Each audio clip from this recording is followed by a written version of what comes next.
एक एग्जाम्पल लेते हैं इस चीज़ को समझने के लिए।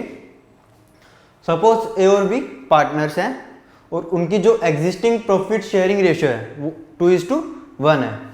अगर उन्होंने आगे डिसाइड किया फ्रॉम द इफेक्ट ऑफ 1 अप्रैल 2016 कि हम अब प्रॉफिट शेयर रेशियो जो है उसको चेंज कर लेते हैं और रिकॉल कर लेते हैं अपना प्रॉफिट शेयर, तो उस केस में हमें कैलकुलेट करना है गेन और sacrifice of this two partners. तो इसमें ए का जो ओल्ड शेयर है यानी कि ये वो कितना है 2/3, यानी कि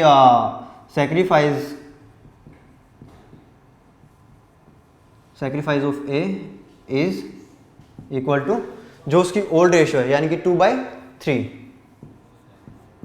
माइनस न्यू रेशियो।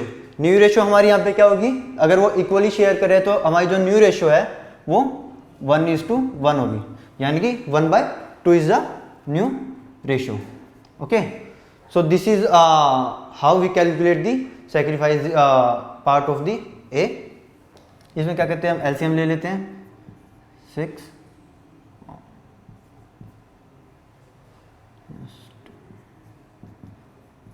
सो 1/6 पार्ट जो है ए अपना सेक्रीफाइस कर रहा है। और वहीं पे अगर हम बी का देखें तो अगर हम उसके में भी अगर ओल्ड रेशियो में से न्यू रेशियो को माइनस करें तो क्या आएगा हमारे पास 1/3 माइनस 1/2 यानी कि -1/6। ये जो माइनस पार्ट है यहाँ पे ये क्या सिग्निफाई कर रहा है कि यहाँ पे जो है बी को यहाँ पे सेक्रीफाइस नहीं, यहाँ पे बी को गेन हो रहा है। ठीक है, तो एक और एग्जांपल हम करके देखते हैं इसी चीज का, प्रॉफिट शेयरिंग रेशियो में चेंज होने का। Suppose A B and C are 3 partners. Okay, A B और सी 3 पार्टनर्स होते हैं। उनकी जो एग्जिस्टिंग प्रॉफिट शेयरिंग रेशियो है वो लेट्स से 3:2:1 है। A B and C, these 3 are partners.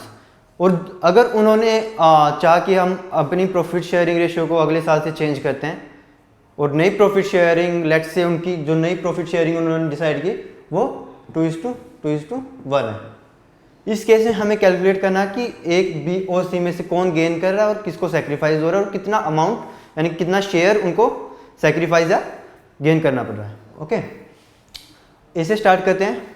ए का एग्जिस्टिंग शेयर कितना है 3/6। ओके, जो उसका ओल्ड शेयर है, और जो उसका न्यू शेयर है वो कितना है 2/5। न्यू शेयर को सब्ट्रैक्ट करते हैं ओल्ड शेयर में से तो कितना आएगा हमारे पास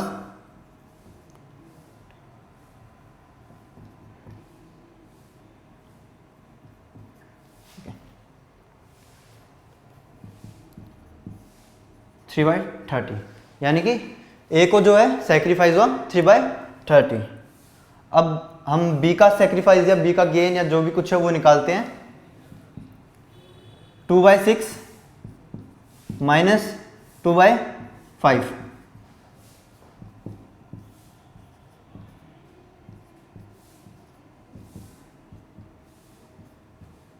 माइनस 2/30, यानी कि बी को जो है बी को गेन हुआ है 2/30 जो है बी को गेन हुआ है।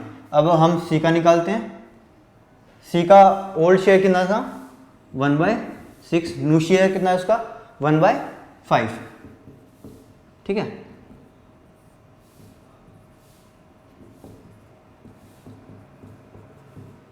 यानी कि जो सी को है उसको भी यहाँ पे सेक्रीफाइस की बजाय उसको भी यहाँ पे गेन हो रहा है। प्रॉफिट शेयरिंग रेशियो जब इन तीनों की चेंज हुई तो क्या हुआ, सिर्फ ए को सेक्रीफाइस करना पड़ा और बी और सी को जो है उनको गेन हुआ। और जितना सेक्रीफाइस होता है उतना ही गेन हमेशा सेक्रीफाइस के इक्वल होता है। अगर यहाँ पे क्या हुआ, यहाँ पे 3/30 ए ने क्या किया सेक्रीफाइस किया। जो इसने 3/30 सेक्रीफाइस किया वो किसी ना किसी को तो मिला हुआ, तो यहाँ पे 2/30 पार्ट तो बी को मिला और 1/30 पार्ट सी को मिला।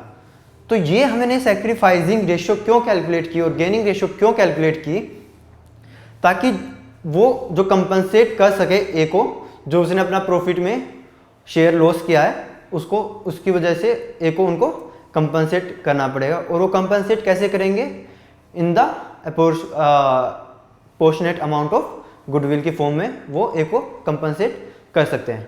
यहाँ पे सपोज जो गुडविल फर्म की अगर कैलकुलेट होके आती है 60,000 इज अ गुडविल अगर फर्म की है, तो वहाँ पे वो क्या करेंगे, जो सी और बी हैं वो 2:1 रेशियो में जितना पार्ट ए सेक्रीफाइस कर रहा है उस अमाउंट में वो उनको पे करेंगे। यानी कि जो बी है वो बी जो है वो ट्वाइस पे करेगा सी के कंपेयर में। So this is why we calculate the sacrificing ratio and gaining ratio. Okay, stop.